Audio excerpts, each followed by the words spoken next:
দুরারোগ্য রোগে আক্রান্ত দরিদ্র রোগীদের জন্য সরকারি সহায়তার পরিমাণ দ্বিগুণ করেছে সরকার।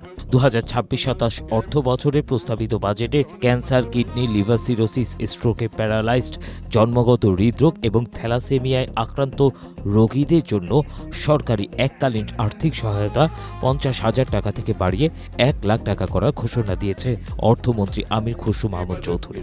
এই সহায়তা বছরে একবার করে পাবেন এই সমস্ত রোগীরা। সমাজ কল্যাণ মন্ত্রণালয়ের অধীনে সমাজসেবা অধিদপ্তরের হাসপাতাল সমাজসেবা কার্যক্রমের মাধ্যমে অসহায় ও দরিদ্র রোগীদের এই আর্থিক সহায়তা প্রদান করা হয়। অর্থের অভাবে এইসব জটিল রোগে আক্রান্ত অনেক রোগী প্রয়োজনীয় চিকিৎসা নিতে পারেন না।